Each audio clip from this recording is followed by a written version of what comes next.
How about them tops, son? All day, SEC boys. SEC, they supposed to be SEC. Crazy all day, baby. You're listening to the Red Out Podcast.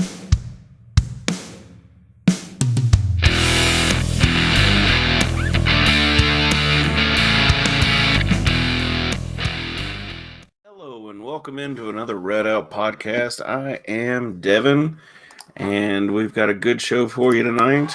We are excited, just like all the others, and maybe got Alex. Alex entered the studio. Hello, Ross. Can you hear me? Hey, I'm in here. There we go. Yes, I can hear you. Awesome. I And- had the headphones in today, so I'm just going to do it old school. Yeah, you're good. And we do not have Jake, just so everybody knows. He's his wife's sick, so we'll have to go with that. Of course, it's all part of life, so you know how it goes. So we've got a pretty good show in here tonight. I am slacking on my winners and losers, but we'll just go around the room. Alex, do you have any winners and losers? Yes, winners would have to be, of course, us because WKU Football is back. Definitely. Most definitely on that one, buddy. Go ahead. Sorry to interrupt. You're good. And my losers, honestly, will have to be on my side. The Canadian Football League is ending after this weekend, and it's so sad. This Sunday is the Grey Cup. One of the teams I follow, Hamilton, is playing Winnipeg, and they're calling it the Drought Bowl because none of these teams have won the Grey Cup since the 90s. So it's a 9-team league. Pretty much Calgary has gotten the bulk of the championships since then. So it's like, I mean, regardless who wins, it's still a good game. So it should be a good game on Saturday. Not Saturday. Yeah. Sure. I don't think I have ever watched Canadian football in my entire life. So, Man, I Dude, remember it is- arena football. Honestly, back it in is the day. not that bad once you start to pick up on the rules. Like, obviously, it's a lot different setup than American football. Instead of 11 men, you have 12 men on the field. And, of course, gotta be they have different. what's called- MTSU would thrive at that. what they have is called rouges. So basically, just like if you kick a punt and it doesn't get returned, it hits the end zone, you automatically get a point. What? That would be awesome. Yes, so it's like, and not to mention like quarterbacks, like they'll get like 400 yards a game because one of the main receivers is called a slot back. He will literally run, and it's perfectly legal, run 5 yards down before the ball's even snapped. Canadian football? Easily. Yes, that's what we're talking about, Ross. Alex is apparently big a big bomb. fan. I'm a big fan in like late July, early August when we haven't had football for like 6 months, and then once real football starts, I stop watching. I would be. I think I would be very confused once I, especially with the receivers or running backs or whoever getting a false start. Basically, that would really throw me. But yeah, I mean, hey, more power to you, Alex. You got anything else, bud? No, I'm good. Those are my winners and losers. Nice, Jared. What do you got, buddy? Yeah, first of all, American football is a good band, by the way. Very good. I'm into the kind of emo stuff. Thank you. Winners, I would probably use. I don't know. There's so much going on. Winners, I would say us, just for the fact that Western just had an incredible weekend with Lady Tops winning some games. Of course, volleyball winning the regular season conference championship. Yes. Still nationally ranked. The guys are still undefeated in basketball. Football has a big weekend coming up to possibly get to 7 wins and make another big conference win. So, I mean, it's just been a really good time to be a Hilltopper right now. Things are going great. I'm really happy for Todd Stewart because he's said so many times he's wanted our football program to be really good at the same time as basketball with volleyball and everything. Actually just be really good at the same time. Like usually like basketball could be down like in 2015 and football would be incredible with Brom and everything. And then after that or before that, basketball would do really good and football wasn't where it should be. So for all of the programs to be consistently good at the same time is something obviously an athletic director would want to see and just a alumni from Western would want to see. So it's been great. Losers, I would have to. There's a lot, but I would specifically say UAB losing Zach Bryant. He got dismissed from the team. Yeah. Yeah, so that was basically their leading scorer, one of the core players that they had on their team. That's going to be a major loss to them. But, I mean, they still have a lot of good players to make up for that. Of course, Franklin Simpson's Taven Loven is someone that's probably going to see the court a lot more, get a lot of minutes, and probably score a lot. So, I mean, it's going to be interesting to see how that works out for them. And also UTSA, they still suck. I'm really disappointed in how they've done. But it is what it is. I mean, Western's doing everything right, so I hope that continues well into basketball season. Hope that continues well into March. Ross, do you have anything for us, buddy? I'm in Denton, Texas right now. Nice. I'd say, let's see. I mean, winners, I think we hit nail on the head with Western. Not really. I haven't really anything crazy. I think UTEP for a Conference USA school, I think they're going to be our biggest rival. They beat both of the really good New Mexico programs.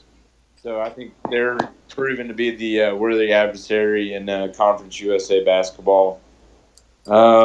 Losers, let's see. I still want to just call Kentucky losers for almost losing to Utah Valley. But sorry, I didn't think the clapping was enough on that. I guess Vanderbilt's just losers too. They're bringing back Derek Mason. Yeah. I mean, I don't really. I mean, that's a tough ass job, but man, that's got to be a tough sell to your program. Just saying, yeah, we can't compete every year. We're just going to compete once every 3 or 4 years. So sounds like Kentucky football. Yeah, that's pretty tough. Like I said, I don't have any winners and losers. I was doing some homework, so I'm doing a little bit more of volleyball news. So Sereno, what was her first? What was her last name? Bethany? No, Sophie Sereno. Yeah. She got the all-academic team for Conference USA. It's her second selection. She is a interior design and fashion merchandising major on the Hill. She got a 3.96. Some other girls that made up the 2019 all-conference or all-academic team. I'm sorry, Sydney Rowan from Charlotte. I'm just going to read their teams because I really don't care their names. Charlotte, FIU, FAU. The Mutts got 2, North Texas, Rice got 3, and then Western got the 1 girl. So way to go, Tops, to get on the all-academic team there. Also, with volleyball, we have 4 Lady Toppers earning all-conference recognition. So Paige Briggs, Nadia, I'm not going to try your last name, Lauren Matthews, and Sophie Serrano again.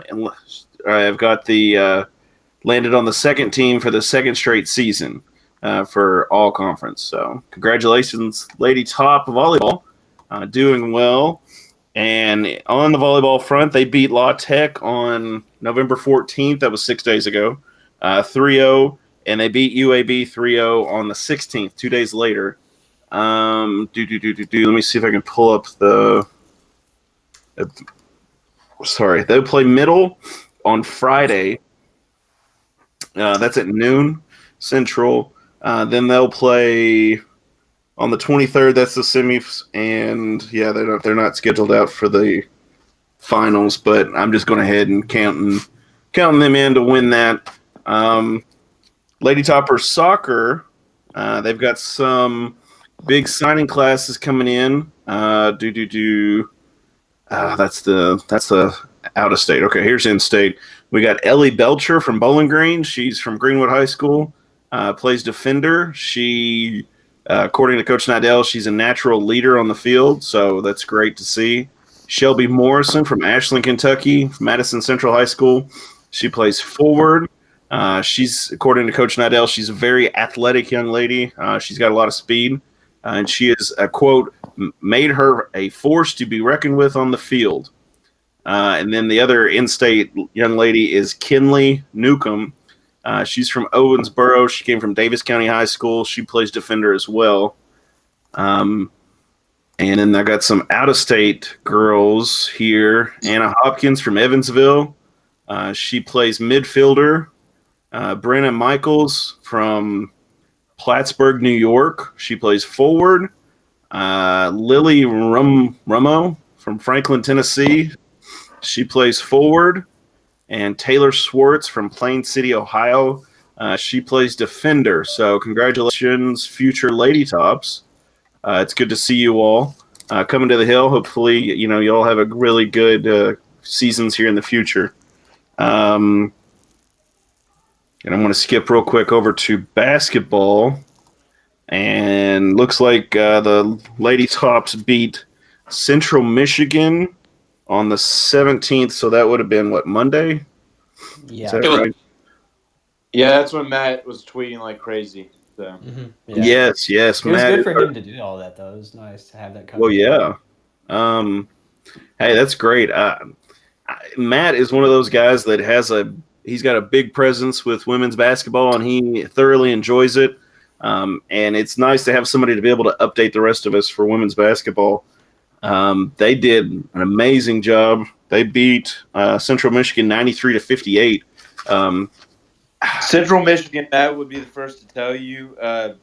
Really good program. I think they made the Sweet 16, and I think they lost some good players, but I think they're still top 2 or 3 team in the MAC. So that's what I was going to say. I just assumed that they were a good.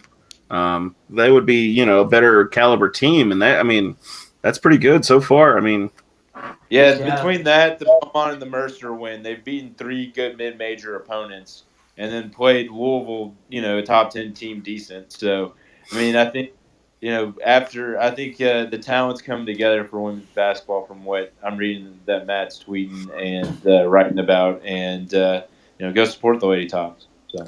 Yeah, we definitely need to get attendance up. Excuse me. Looks like it was 14% of capacity was there at the game, about 1,000 people. So it'd be better to get some support for the Lady Tops. They're going to be pretty good this year. Like Ross was just saying, they beat Central Michigan. The Chippewas.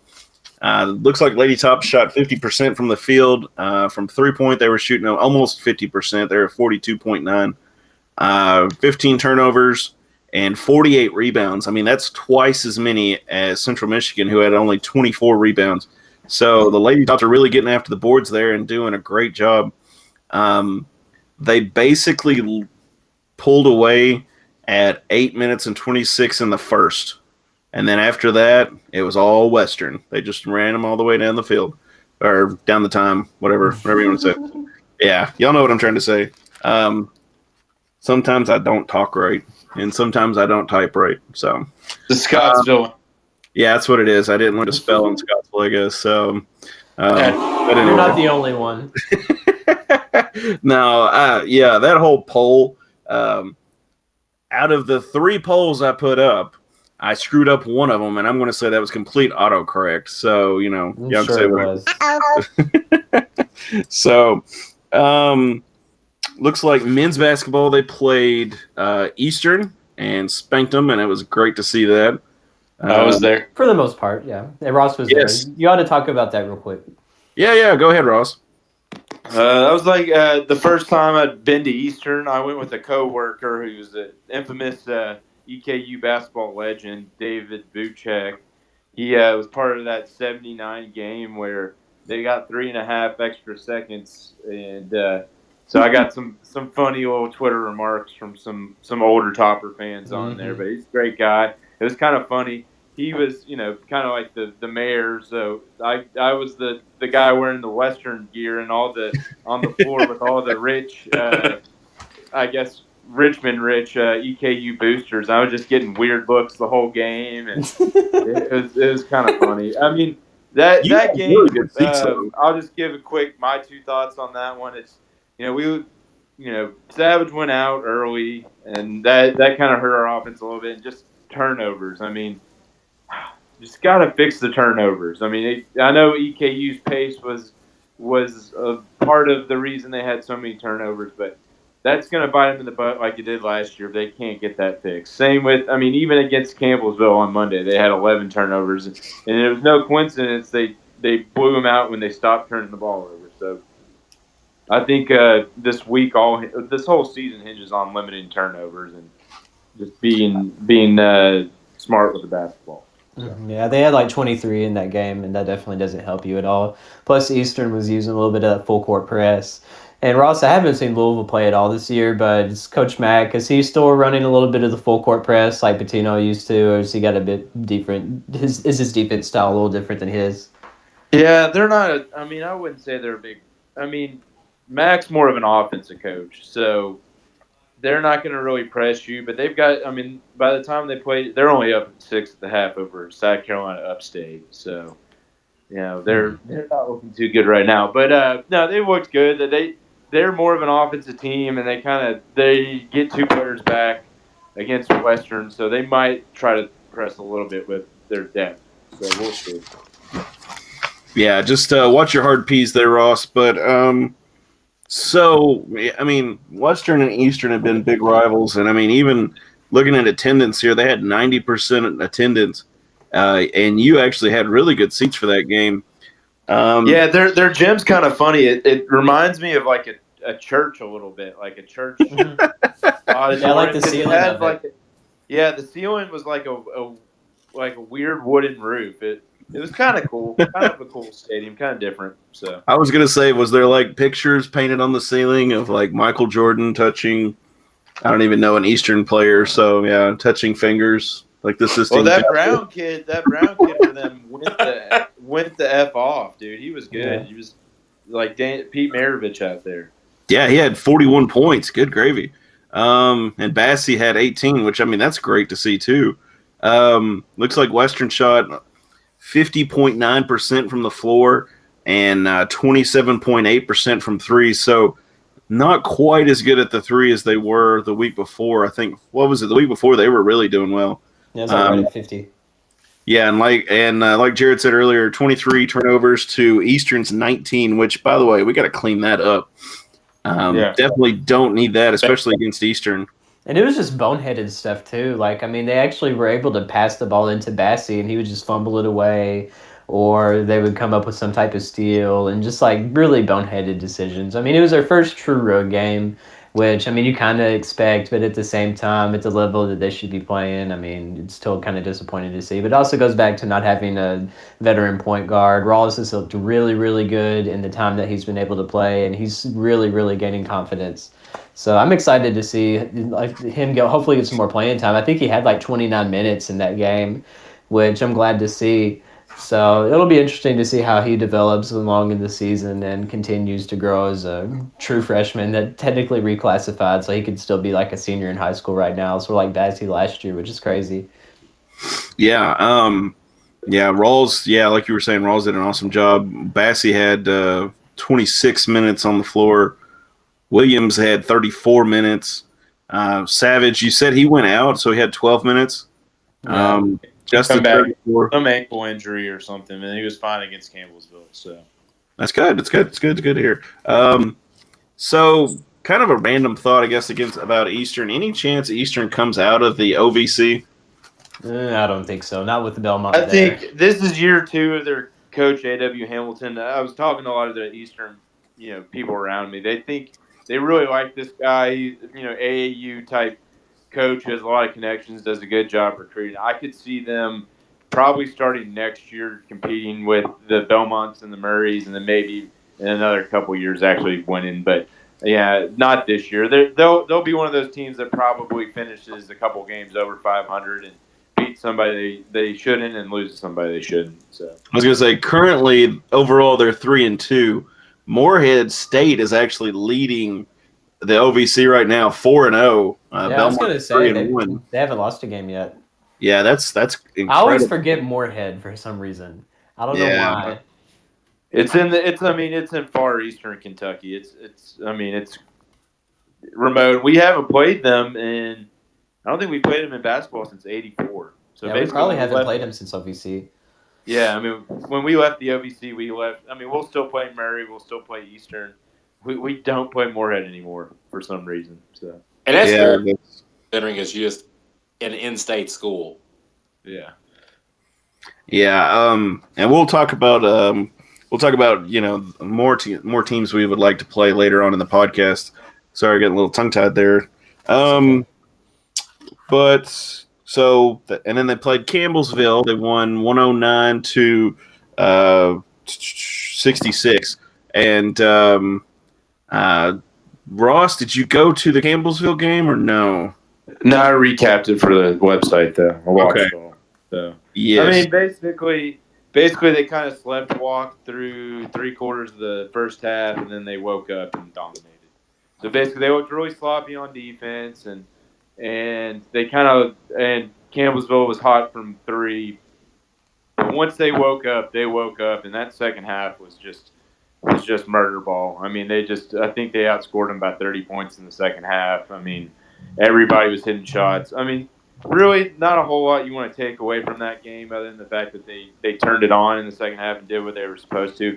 I guess a couple things. The return to Matt Horton was a plus in that game. He saw his first action of the year, and he kind of stuffed the stat line as a backup. He 4 points, 6 rebounds, 4 blocks, and 2 assists. So, I think, with his size, he's really the only true big man after Bassey that's above 6'6". So, Cozart and Williams are both 6'6", so he's 6'10". So, there's going to be games where Bassey gets foul trouble or Bassey, needs a break. And seeing Horton come in there, even though it was against Campbellsville, and produce, that was a positive sign. And, another thing, Gambrell hitting his second 3 in 2 games. Jared and I have said that we think he's going to have like a moment or two where he has a game where Gambrell hits 3 threes off the bench and nobody sees it coming. So those are the 2 positives I wrote down from the game. Any real reason Bassey didn't play anymore in the Campbellsville game? He had 20 minutes in that one. Yeah. I mean, honestly, Foul trouble and the blowout. Yeah. I could see that too. But like you said, I mean, if you're looking at the ESPN game flow, basically from halftime, Western just kind of takes off, and Campbellsville just kind of keeps up their little course. They kind of peed down their legs, so to speak. But Western just dominated, it looks like. And of course, the funny thing for me is the win probability. It's at 100% the entire time for Western. Yeah. Which cracks me up. I mean, usually you'll see kind of like a little curve, and you're like okay, that was probably when they went up. Yeah, basically, just to be safe. Yes, it's all the way down there. But yeah, that's pretty funny for me. But yeah, like we were talking about, Bassey had the 20 minutes. Hollinsworth, Savage, all those guys had their time in there. It looks like Rawls had a pretty good amount of time with 22 minutes. I mean, he hit 2 last second threes to get him to double digits. I thought that was kind of cool. Yes. Looks like the guy shot about 61% field goal, 46.2, so almost 50% from 3, and which kills Jake. Okay, I know he's not on the show tonight; his wife's sick, but I think it's so great. I don't know why he gets so upset with people throwing up threes. And then the free throws, we shot 85%. So I mean, that's money. Those are the easy shots. You got to win. You got to hit those if you're going to win later on. Western had 11 turnovers. They still had 1 less than Campbellsville, but probably 10 more than they should have. Field goals, like I said, 3-pointers, and rebounds, they had 44. So Bassey was putting in the work. And just I know it's Campbellsville, but you think for a, quote, basketball school, as Matt would call it, we could get more than 4,000 people there for attendance. But I'm just saying. I mean, the game was – here's the thing. The game was announced like 3 weeks ago, and I mean, it's Campbellsville. Let's be honest. Yeah. I don't want to get on people for a last-second game against Campbellsville. I mean, Hey, I'm not getting on people about that. Don't get me wrong, but I'm just. And what I did is that I wasn't able to go, but I was able to give my tickets to my little cousin and her boyfriend. She's going to be a Hilltopper next year, and I was like, I need you to go to a basketball game because I think you would enjoy it a lot. I mean, she's on like the dance team at school and everything, so she's at all the sporting events, and she said she enjoyed it a lot. I got to talk to her about it today, so that was really cool. Kind of passing the torch to the next generation, so it makes me feel old as crap. okay, Boomer. Good. Yep, I was gonna say Grandpa I know, Jared right? got to give I the know. tickets away, so Back it's to fun. Monday. So it looks like Western is playing Bowling Green State. Hope y'all can make it to the game. It's at St. Thomas in the Virgin Islands. I'm going to be rowing my way there pretty soon. I'm looking on prize line for tickets right now. I'll do a Life of Pi style. I was going to say, if you were a licensed pilot, that would be fine, but no. Is this game? Here's the worst part of the tournament. I think the matchups are great. Bowling Green, Cincinnati. The final probably won't be good, but it's on Flow Hoops, which if you remember that Eastern Kentucky football game, like Sanford's first game, is basically you have to pay $30 a month to watch it. So to watch all 3 games, you have to pay the $29.99 for a monthly pass. So just be prepared for if you do want to watch it, you're gonna have to pay, and B, there's gonna be a lot of people bitching online. Worse than U of L fans complaining about having to watch a game on Facebook. Yeah. Which it all goes down to not only scheduling. It's just like there's a blessing and a curse with these tournament games. It's like not every tournament game is going to be picked up by ESPN, ESPN3, CBS Sports, even the Fox Sports channels, if you're lucky at that. But it all just goes right back to the broadcasting rights. I mean, heck, the game could be on BN, for example, and I think fans will be happy, but it's just like, for a fan base like this, and then for a program like this, it's kind of just a slap to the face, kind of. Well, I mean, it's Cincinnati and Nevada. There's some decent programs in the tournament. Bowling Green's actually predicted to win the MAC. So, it's just, I don't know. I guess this it's a money-making scheme. I mean, I guess if you get 1,000 hardcore fans paying $30, that's $30,000 broadcast. I'm sure they're making money on it. So, good for them for coming up with that scheme. Yeah, so far my favorite thing that's come from the trip is the picture of Caboni and Tavion Hollingsworth petting an iguana. It's quality. That is hilarious. I'll have to try and find that. Yeah, it's on their social media. It's got to have soften the blow. It's like, okay, yes, you got to pay over $30 for a game, but here's a picture of our campus president and one of our basketball players petting an iguana. At least that's worth it. You know what? Things aren't so bad after all. Could we get Big Red to eat the iguana? I don't think he would want that in his stomach. That would be really funny. I mean, I'm just saying. I could imagine it going down the gullet, and then all of a sudden the dude jumps out of his costume because that iguana is just tearing him to pieces. And then, of course, we're talking about Bowling Green State on the 22nd, and then they played Louisville on the 29th. They played 2 more games, so. Yeah, I realize it's a tournament, but I was kind of getting to a point here with if you're a Western student, you can print off something from WKU. What did WKU posted that? And you can basically get into the arena down there in Nashville for free. Which is good, because they should have done that in the first place. I want to say it's either the website or the ticket office. I've got it here on WKU Sports. Let's see if it's here. All right, I don't see a link to it, but anyway, I did see that earlier. But yeah, you can check that out. Get you a free ticket if you're a student. All you got to do is pay for the fuel to go down there to watch Western play Louisville. So check that out, guys. That's pretty awesome. But let me back up and talk about the tournament a little bit. Looks like Western is favored against Bowling Green State. 81.6%, which is crazy to me. I would not think that the BPI would favor Western on ESPN against Bowling Green State, but that's just my opinion. It's based. I mean, a lot of it's based on recruiting rankings and their own BPI system. They're very high on Western. They've got them as a top 90 team.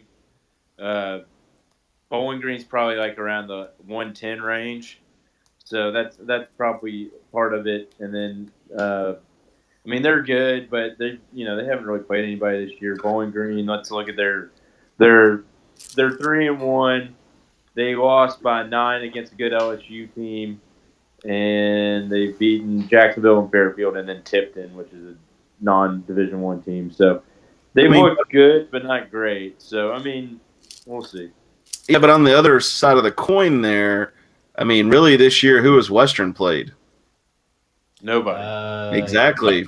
Yeah, but they're Austin P. preseason Conference USA favorite with a 5-star center, a 4-star forward, and some really good transfers, or just a MAC team with some experience back. I mean, I think that's that's going to be why they're favored by so much. Oh, I'm going to put my money on Western all day as far as that's concerned, but Yeah. I'm just saying that I think 81.6 is a little high for the BPI against Bowling Green State. I would actually probably think of it more of like a 60%. I think this goes with the record. Like, Western is 4-0. Yes.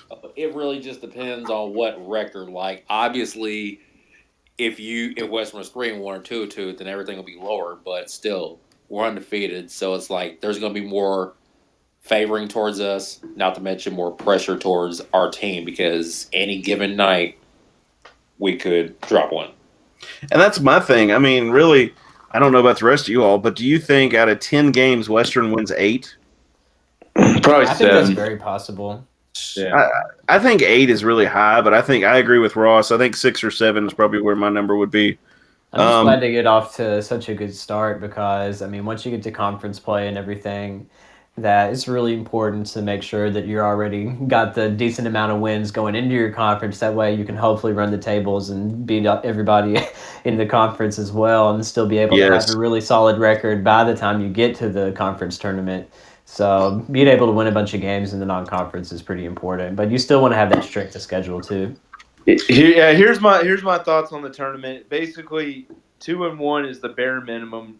They have to go at least 2-1. They should go 3-0 and win it if they really want to stake claim to that large seed. So the other side of the bracket's a complete dumpster fire. Nevada, the best team in it, 2-3. So basically, they're not Cincinnati. the same team. If Western wins and plays Cincinnati, that's pretty much the de facto title game. So you win that, you get your resume builder. They've got a new coach, but they've got a lot of really good returning players. Jaron Cumberland, I think, was the preseason AAC Player of the Year, and they got NKU's old coach, so he'll know Carson Williams' weaknesses. So, I mean, that's the one. If you really want to geek out, I mean, if you're paying the $30, you can watch all 3. But like, if you really want to say, okay, I want to zone in and watch this game, watch that game Sunday against Cincinnati because it's going to be probably Western's second toughest opponent behind Louisville this year. So I have a really stupid question, I guess. I'm looking at the 2019 U.S. Virgin Island Paradise Jam page. Okay, so who is the team that's logo looks like either – is that their logo that's like the clamshell?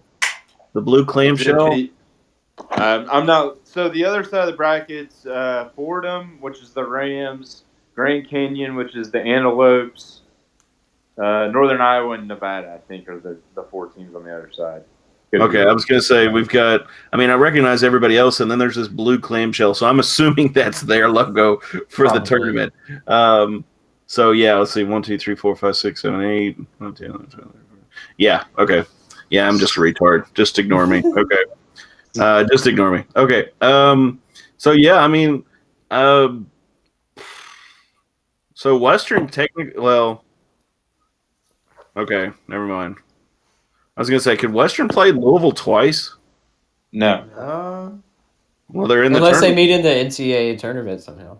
Well, yeah. Okay. Okay, I was just looking at that they were on one side of the bracket for the That was probably the women's. Oh man, maybe you're right. Because like it says right here the 2019 Paradise Jam team features 10 alumni teams, including one but the 4 men's teams are Fordham, Illinois State, Nevada, and Valparaiso, as well as all 6 women's teams, which that's where Louisville comes in along. That's what it is. Okay. All of. Okay. Yeah, that's my mistake.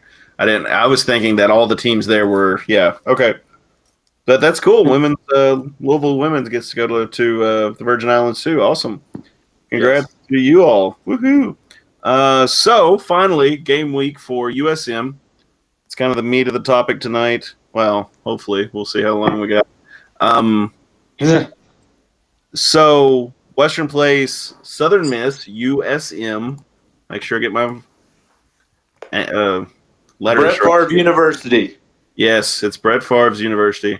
63.7% favored for them. They're sitting at a -4. The money lines has them at a -185. So money is on Southern Miss, and I like the odds. I'm just saying. I think Western has a chance here. I think this is the week Western gets the upset. I think Western can do it. I think the guys have a big chance. They've had an extra week to prepare for this game, and they're probably still got a nice pep in their step from the Arkansas win. So what do you all think? I'll start with Jared. Yeah, I think this could possibly be an upset. I really hope so. It really depends on how Southern Miss and their offense comes out in this game. That's always one of the main things with them. But I'm just, like you said, with the momentum of Western beating Arkansas and also having another week to prepare and also just rest after playing some tough games, I think that's going to give them the momentum they need to hopefully close out these last two games and beat Southern Miss and take care of Middle, who lost to Charlotte, which is still hilarious. They lost to Rice. Yeah, that's even worse. 0-9 Rice, and you lose to them. So I know that should have been one of our losers this week. We forgot that one.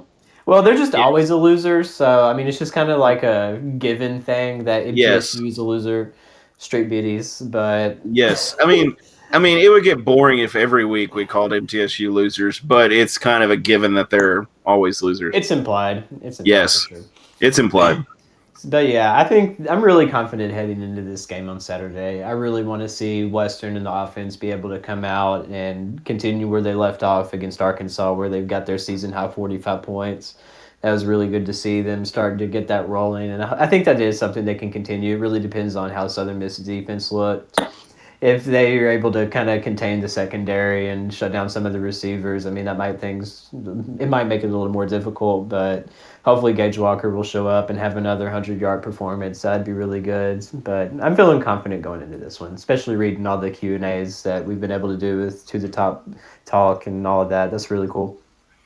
I agree. It is really awesome to see on the towel rack that Ross is getting that kind of Q&A with the other schools and kind of, I mean, forming relationships with them and seeing how their teams are faring and how their fan base is thinking about this game as well. I kind of think this game is going to be a strength on strength. Western's defense versus USM's offense. Alex, what do you think so far, buddy? All right.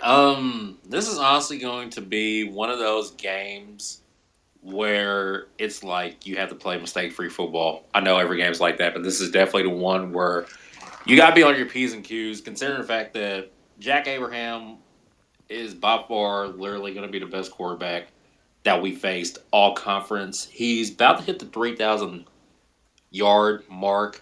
Not to mention, fun fact, he was actually the quarterback to DK Metcalf, who plays for the Seahawks. They went from Oxford High School.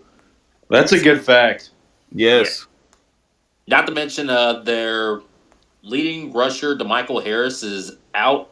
He is out questionable due to upper body injury, so it's very unknown if he's going to be officially out on Saturday. So they're going to give the bulk of the carries to Kevin Perkins. And then, which their defense, I mean, it's kind of up in the air about their defense, but their leading tackler is Kiel Hembley. He has 73 total tackles. And then also there's a guy named DQ Thomas. That's one of their defensive backs. He has 10 tackles for a loss. Not to mention 3 interceptions on a year, and he actually did return one of those for a pick 6 of 55 yards. So it's just coming off the Arkansas victory and then coming off the bye week is basically going to be – is this going to be a hot Western team or is this going to be a cold Western team going into it? Obviously, it's a road game in Hattiesburg, so we'll just definitely have to see what happens. But my thing is mistake-free football, also use Gage Walker, and then pretty much just defensive backs will probably just play the game of the season just because Abraham, he's a good quarterback. He can spread the ball out. That's all I got. Yeah. Ross, so how did your piece go with the Q&A with, what is it, Top of the Rock or whatever they are? To the top. The Southern Miss has a little saying, Southern Miss to the top. I guess refers to their Eagles and they fly to the top or something like that. We're already at the top. Yeah, I mean, top's on top.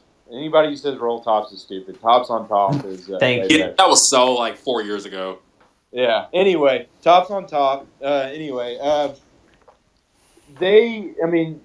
Arrington, the guy from the podcast, really nice guy. I think it was.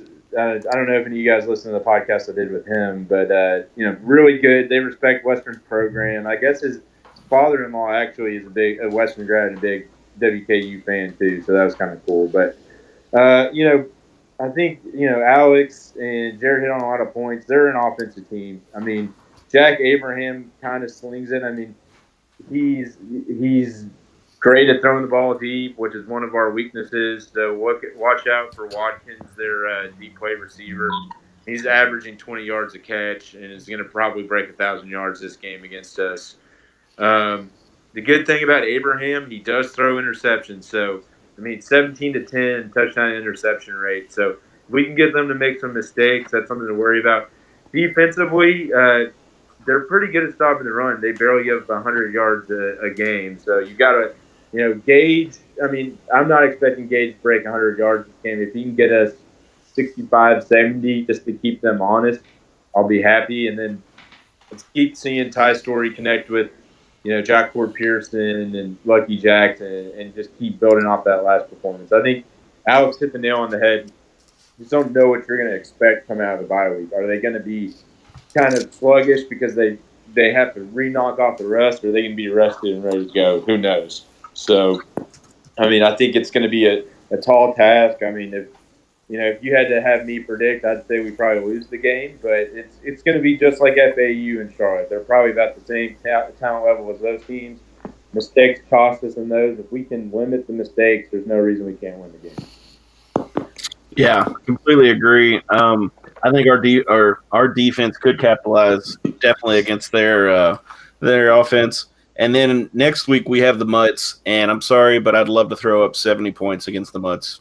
Sorry. Sorry, not sorry. Hopefully it wouldn't take us 3 overtimes to do it, though.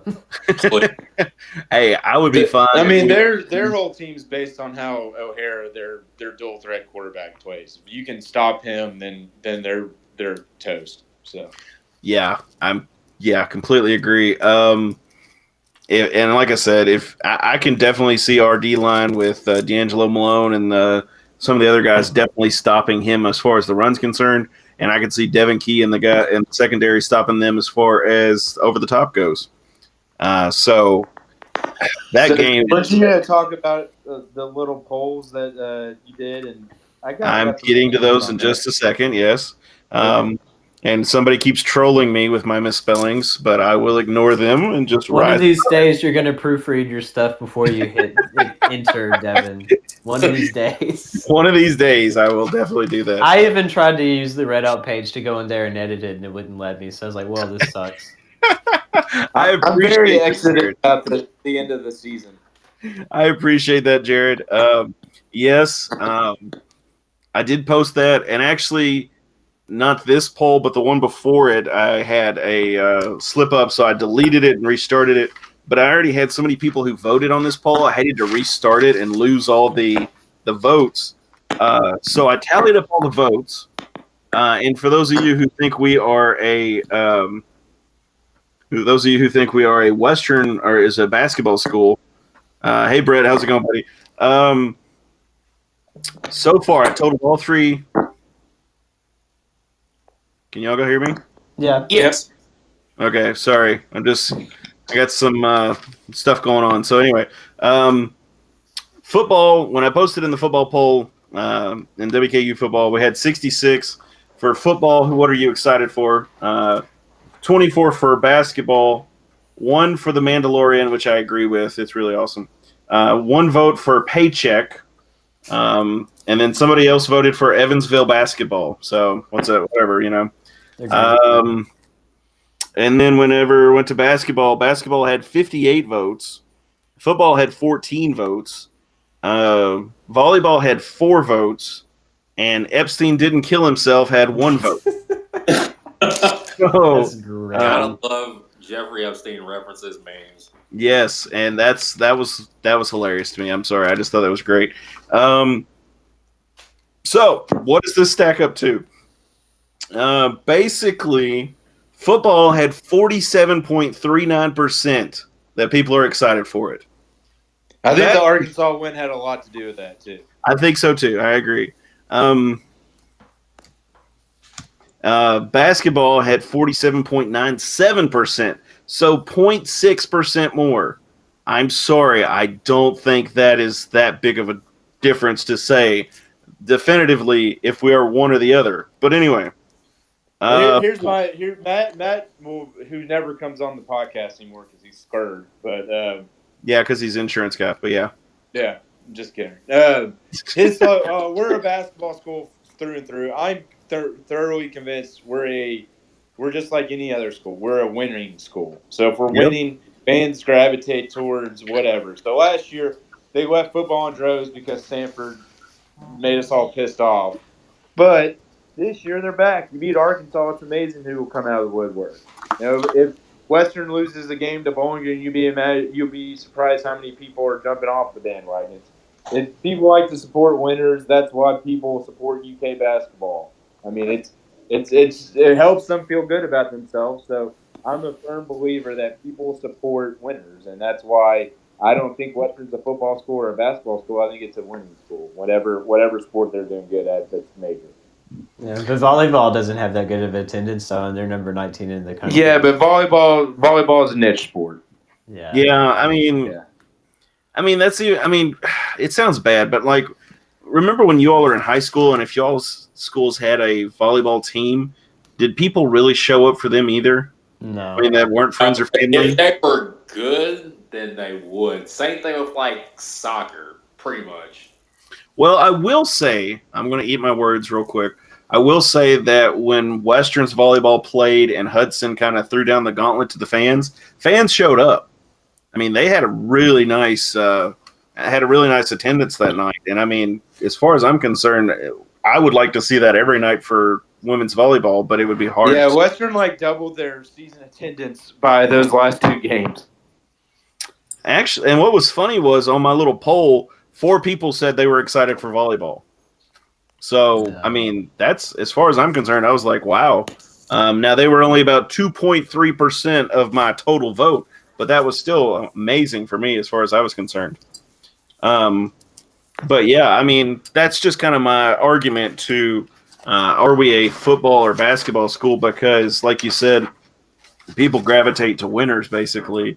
And I think with Diddle being, half the size, basically, of LTC. Third of the size, yeah. A third, yeah. I mean, there's no way that you can you're comparing apples and oranges.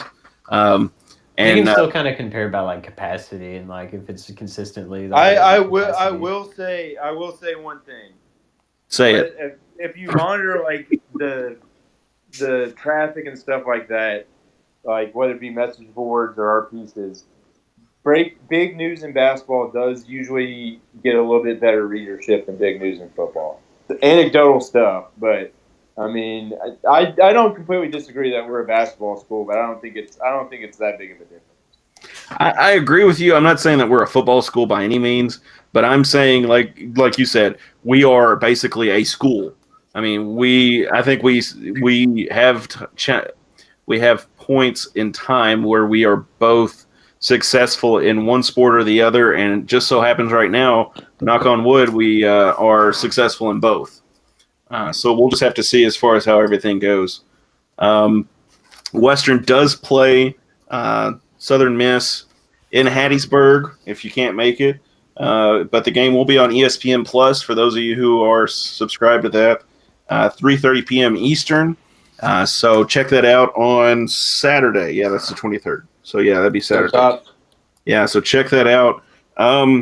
So kind of our little what-if scenario here. And for those of you who are listening live, feel free to comment and throw it in who you'd like to see Western play as far as if money didn't matter and teams weren't going to be buttholes about it. So, Jared, I'll let you go first because I'm going to support your first idea full-heartedly. Go ahead, bud. Yeah, well, I'll just kind of go recap what kind of led to this whole discussion is that the Mid Major Madness people on Twitter, they're one of my favorite all-time accounts, doing an awesome job with SB Nation, just covering all of the mid-major level hoops. They asked a question like if you can make a giant single day event for basketball and what teams would you choose and everything. So what I did is that I kind of stole from Indiana with their Crossroads Classics that they have in Banker's Life with IUP. Indiana, Purdue, I think Notre Dame and Butler. Those are usually the main four they have involved with it. Like if Kentucky were to do something like that, what would it look like? And what I kind of theoreticized was having it neutral at Rupp Arena and having Western play Murray State and Louisville playing Northern Kentucky, just as an example. But what you could do is yearly, you can have it move to the KFC Yum Center and add UK in the event and take Louisville out. That way you still have it as a neutral place. And you could also sub in Morehead State and Eastern Kentucky for Murray or even us if we wanted to not do it a year. But I thought that would be really interesting. I think that would be the most realistic way that would ever happen. But would Louisville or Kentucky ever agree to that? Probably not. Sadly, just because it's now that Kentucky lost to Evansville, I don't know what they're gonna do with their non-conference schedule. Just do like Alabama football and make it look like the most pathetic thing in the whole world. But other than that, I really wish that Western could play Murray State again. I don't know why they haven't been scheduled in such a long time. I know that they haven't been if you look at their strength of schedule and stuff, it's not as good. But just looking at the program that they've had the past few years, they're still pretty solid. They took Tennessee to the wire not too long ago, so they still have a decent amount of good players left now that John Morant's gone. Murray would be a good one, but my all-time favorite that I would love to see Western play again would be Butler. Just for the fact that I would love to go to a ball game up at Hinkle Fieldhouse. That's a really cool venue. And here is a really interesting fact. This is a true basketball fact for you right now. Since I made a three-point shot in Hinkle Fieldhouse on their court, Western and Butler both are a combined 8-0. Neither of them have lost a game. I don't think that's definitely not a coincidence. That's just kind of how it is, I guess. And also, I discovered that UMBC has a basketball player that's 5'2", and he may now be my favorite basketball player, which is incredible. But I would love to see Western play some of those Big East schools that are kind of close. Also, maybe some of the, Cincinnati. I'm glad that we're finally playing them, hopefully in this tournament. I'd love to see that. And just to be able to tweet the video of the Bill Belichick, we're on to Cincinnati, just because. But yeah, Butler would be up there. Of course, I want to see Murray State again. That would be really good. Those are the main ones. Those are close local games too. That's not more than a 4 or 5 hour drive for either one of those, so it's not too bad. Yeah, Alex, what do you think, buddy? Okay, I have to go off Jared's. Jared's is really good. Realistically, I would definitely love to see us play more Kentucky schools, obviously Kentucky, even though that would be just a very strange process down the line because obviously you would have 1 year at Rupp Arena. Other will unfortunately have to be in Nashville because honestly, it would be the biggest. They wouldn't even do that. It's Rupp Arena or bust. Literally, they would not sell out Dill Arena. Period. It's just too small. Nashville, that would just be dumb. But they wouldn't do what Louisville does. They would only play in Rupp. Yes, but yeah, that's UK. But go ahead. Sorry, you're good. But yes, going off that, and I agree. Realistically, I would love for us to play more Big Ten schools. I honestly played around with this question a little bit. I would love for us to actually do a home and home series with Indiana or Illinois or go along the lines of Ohio State even to keep it Big Ten. SEC, probably Tennessee or Vanderbilt, which interestingly enough, I don't see how we haven't scheduled a home and home between us and Vanderbilt. We did for football, so it's why not just do it for basketball? That would be good. And Alex, kind of going off of what you said real quick, is when we interviewed Todd Stewart, he tried to add a home and home in with teams like Ohio State and Indiana to saying we'd take less money to In play football, you guys. Yeah, in football, if you do a men's home and home with us, and they all said no to it because, I mean, they're pretty scared to come into Diddle. I mean, if you look at what we did to Wisconsin last year, that's Yes. probably why they're going to be a little reluctant to kind of go into that environment. Wouldn't blame them. Yeah. Yeah, I mean it's a win-win for Western in that aspect, you know. I mean, but As much go as I ahead. hate Louisville, I do respect them for actually even playing a game in Diddle Arena. Like, I'll talk about this next week for sure. I hope that just my favorite basketball experience ever was when we played Louisville last time in Diddle Arena in 2014. Even though we lost by, I think, like 9 points. I mean, that was still such an electric atmosphere with, of course, Montrezl Harrell getting ejected and then Ray Harper and Patino exchanging words. It was just such a, like, it's like the closest thing I've probably experienced to what boomers would say is like old school basketball. Like, just the great student section, the great environment, of course, the chippiness of it. It was just a great, great game.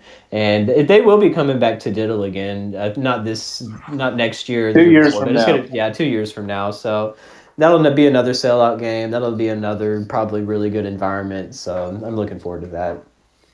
Yeah, Mr. Hilltopper's joined us, so welcome, Brett. He is pumped for the Arkansas basketball game, and I think the rest of us can agree with that. Yeah.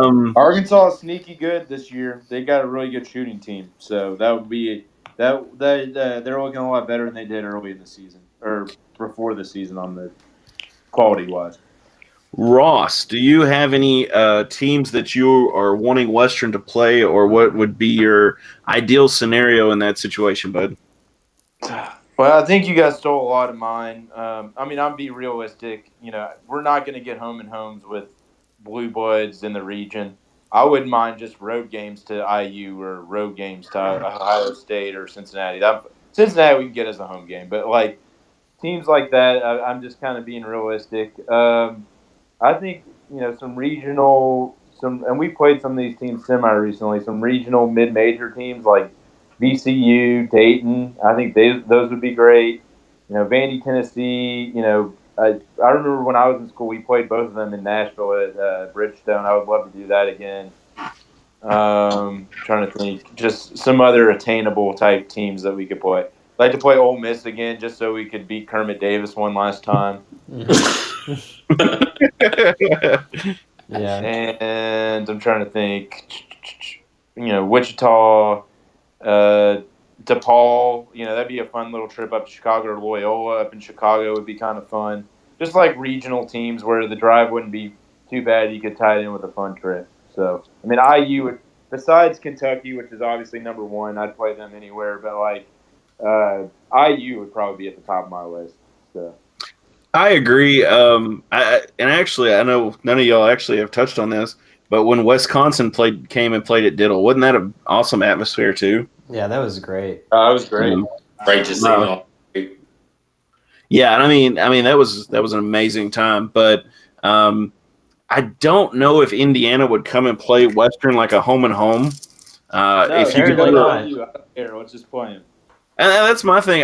What I was going to say is I don't see why they wouldn't, but I think IU has this inflated ego that they think they're still better than they are. When in actuality, they're probably like Vanderbilt in their conference right now. Which they're not even the best team in Indiana anymore. No, they're not.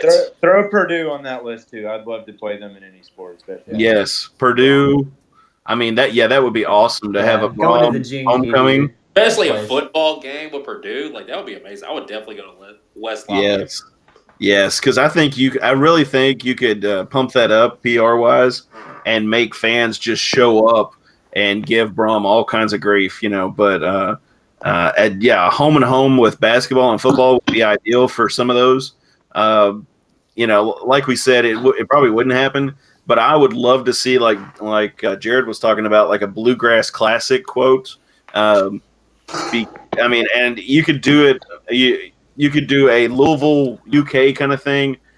Do it with like Louisville and UK open up with Murray and Moorhead, or some of the smaller schools like that. And Western plays Campbellsville or somebody, and then the winner of that goes on and plays the next school, yada yada yada, and then the finals you would play the other school. I mean, I think it could be really cool. Would it happen? Like you said, probably not, because UK is not going to go for that. But I think it would be really successful. And I want to say, you may call me a liar here, but didn't somebody ask Cal about that last year, and he basically flat out just said no? I don't keep up believe with they them enough. did, and he was like, "No, that's not happening. I ain't going to do that." I mean, Well, that sounds about right. I mean, they Yeah. haven't scheduled Western since 2001 when Western came into Rupp and beat them by like 12 points when they were They've number 4 in the scheduled country. Western 3 times in their history during the regular season. There you go. The last meeting was in 2012 when UK won the national title in the NCAA tournament. Yeah, that was, but they didn't schedule that game.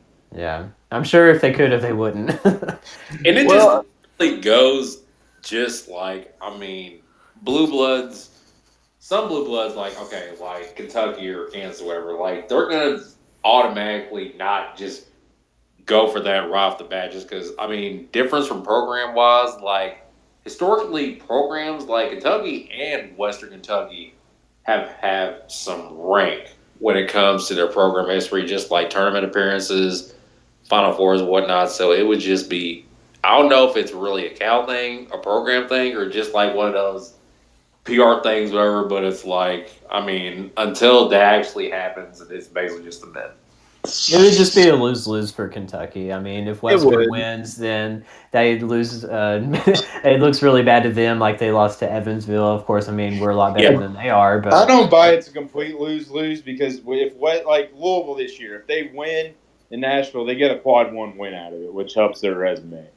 You know, I think in years past, I mean, you know, in years past, I totally see that argument, but like, you know, Western being a top 75 team in the Ken Palm, you know, that's a quality win, which is better than, you know, you're going to get that. If you saw the crowd at the Utah Valley State that they were tweeting out on online, like that game would come close to selling out. It would sell way more tickets. So playing a regional school, you get more ticket sales, and a team like Western, you get a better quality win than your average non-conference. So I don't buy it as a complete lose-lose. It's just a partial lose-lose.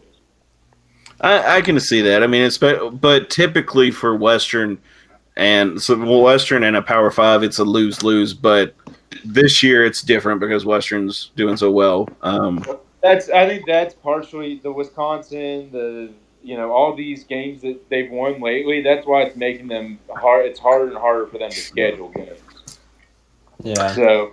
And when Wisconsin probably scheduled us, that was probably Stansbury's first year when they didn't even have a winning record. And they saw that and it's like, oh, well, I mean, maybe he's kind of washed up. He's not going to be as good as he used to be at Mississippi State and all that. And said, sure, why not? We'll do it. And then sure enough, they come and we're a lot better team. And then we beat them in our building and should have beat them on the road too, of course, going back to that whole incident last year. But, I mean, when we could probably agree to the terms with that, we were a different team, and they may not have thought that we would be where we're at now, which is kind of funny. So real quick before we wrap this up, is Randy Lee in the game going to make the trip to the Virgin Islands? Does anybody know?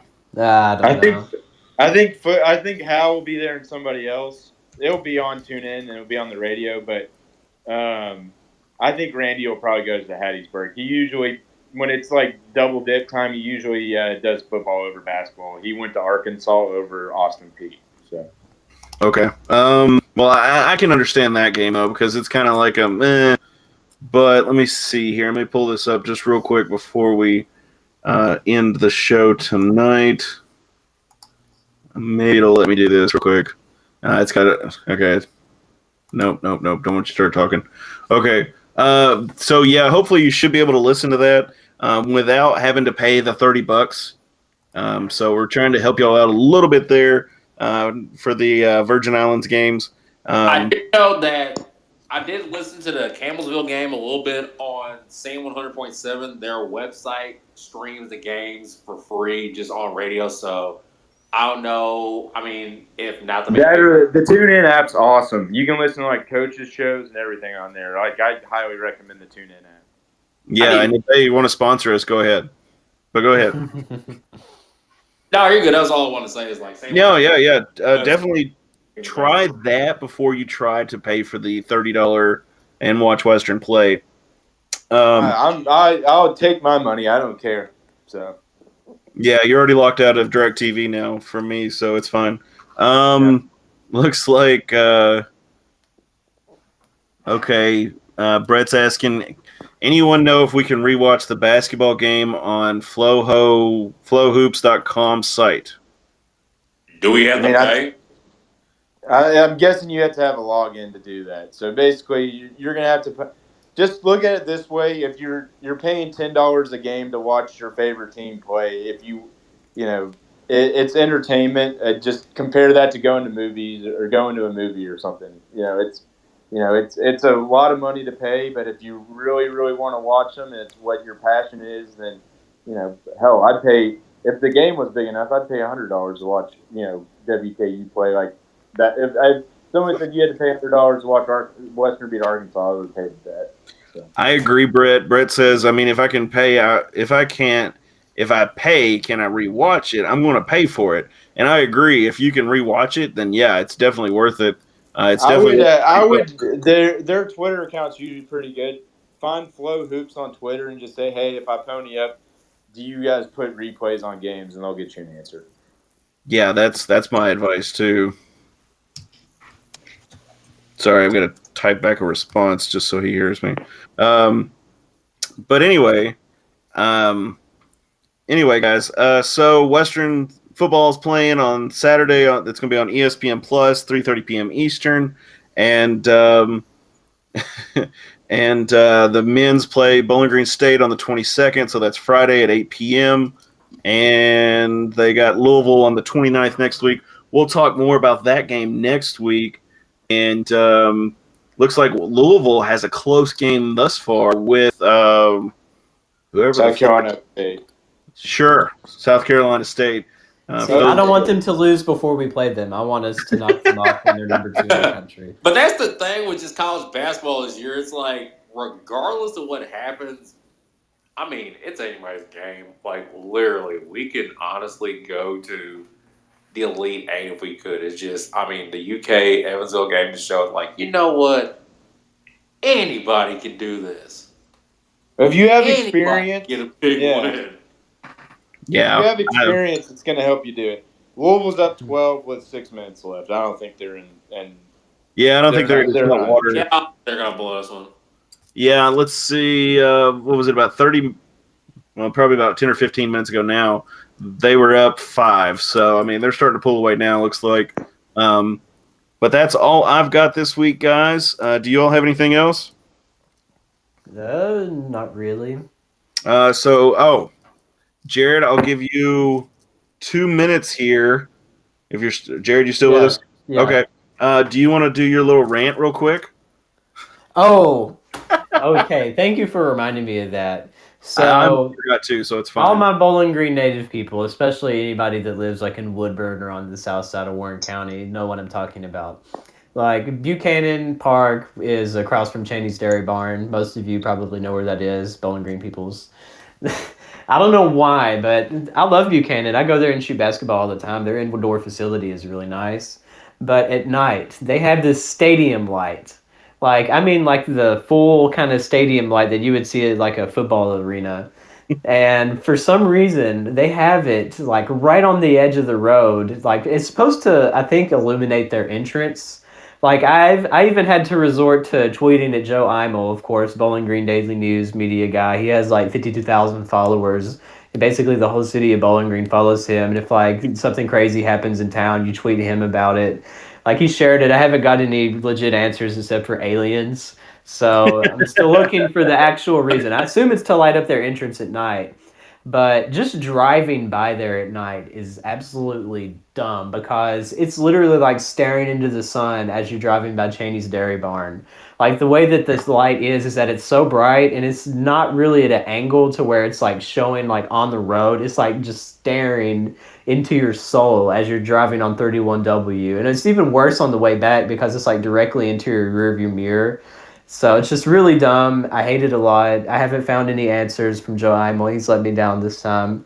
But if anybody knows why the giant light of Buchanan is a thing, please comment on the podcasts or tweet the towel rack or anything. I just need to know because it's really annoying and I hate it. That is all. And I'm not the only person that feels that way.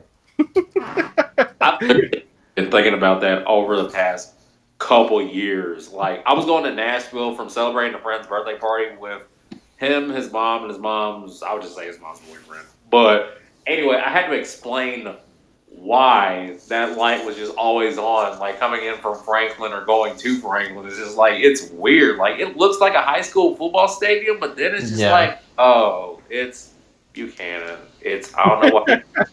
Yeah. Yeah, I've never experienced this, so yeah, this is news to me. If you ever come to Franklin, Devin, first of all, hit me up. Second definitely of all, you can come at night and then drive on 31 back into Bowling Green, and you get to experience it. All right, that sounds good, guys. Check out football and basketball this weekend, guys. And as always, guys, go Tops. Go Tops.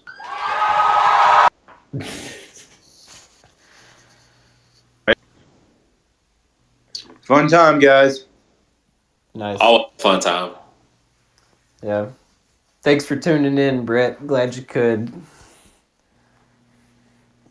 Yeah, I wish I could watch the games this weekend, but I'm not paying $30. I know. I'd rather just listen to the radio at this point. Like, man. All I'm saying is, Brett, you can tweet this out as well. If I were to get like some type of boat, like I mean, not like a good boat, but like some type of shady boat, and like just paddle my way to the Virgin Islands, would anybody be down for that? Please do. I mean, you're gonna do the opposite of the Cuban raft people. Yes, I'm going to do the opposite of them. I'm going to the Virgin Islands. I will find a way. I might even message. I'll find Tim Duncan's contact information and see if I can get some connections down there. I'm going to buy it. If it lets me have more than one login watching it at once, I will share with everybody. All right, Bet. Please do that. Yes, please do. Yeah. See y'all, guys. All right, see ya. All right, later.